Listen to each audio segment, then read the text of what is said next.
Бәріне сәлем достар. Бүгін біз 6 сыныптың қазақ тілінің 9 тарауының 9 параграфын өтетін боламыз. Бүгінгі біздің тақырыбымыз Франция ұлттық кітапханасы. Сіздер мәтінді бір оқып алыңыздар, ал мен астындағы сұрақтарына жауап беремін. Бірінші сұрақ.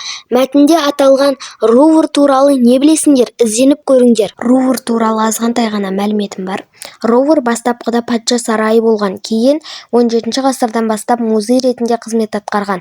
Ол Франциядағы ең ірі және танымал мәдени орындардың бірі. Екінші сұрақ. Кітапхананың алғаш Руврда ашылуы нені білдіреді? Бұл корольдік кітапхана ретінде құрылғанын білдіреді. Француз патшалары кітап жинауға ерекше мән берген және олардың сақталуын қамтамасыз еткен. Үшінші сұрақ. Француз патшаларының кітапханаға жасаған қамқорлығын қалай түсінесіңдер? Олар кітапхана қорын толықтырып отырған, маңызды кітаптар мен қолжазбаларды жинаған, арнайы ғимараттар салдырған және оны оқырмандарға қолжетімді еткен. Екінші тапсырма. Инсерт әдісімен оқылым мәтіні бойынша қорытынды жазыңдар депті. Бұл жерде осылай кесте беріліп қойыпты. Бұрыннан білемін дегенге жазамыз. Рувр бұрын сарай болған. Жаңа ақпарат. Кітапхана алғаш Руврда орналасқан. Менің ойлағаныма қайшы. Кітапханаға еркін кіруге 17 ғасырға дейін рұқсат болмаған. Білгім келеді дегенге жазамыз. Қазіргі кітапханадағы кітаптар саны қанша? Енді астындағысы білгім келеді. Парижде орналасқан. Алғашқы қоры 1200 кітаптан тұрған. Енді менің ойлағаныма қайшы. Лудовик 12 ғасырдағы кітаптарды әртүрлі жерлерден жинаған. Білгім келеді. Кітапханаға кіру шарттары қандай? Үшінші тапсырма. Франция кітапханасы туралы мәліметтермен кестені толықтырыңдар депті. Орналасқан жері, жинақ көлемі, оқырмандар саны, басқа да ақпарат, веб-сайт дейді. Жауабы. Орналасқан орны Париж, Франция.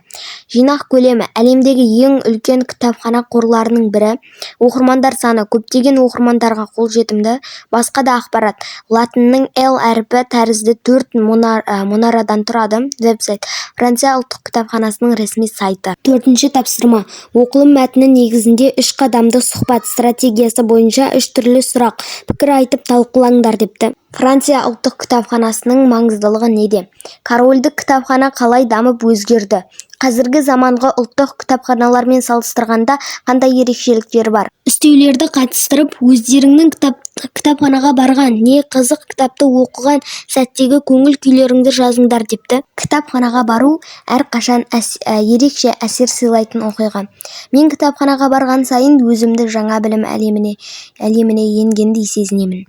Ондағы тыныштық пен кітаптың мол қоры ерекше шабыт береді. Әсіресе сирек кездесетін кітапты мұқият қарап, олардың тарихын зерттеу қызықты. Кітап оқыған кезде уақыт тез өтеді. Өйткені қызықты мәліметтерге қанығу адамды баурап алады. Кітапхана тек білім алу орны ғана емес, сондай-ақ ойды тынықтырып, шығармашылық шабыт беретін мекен.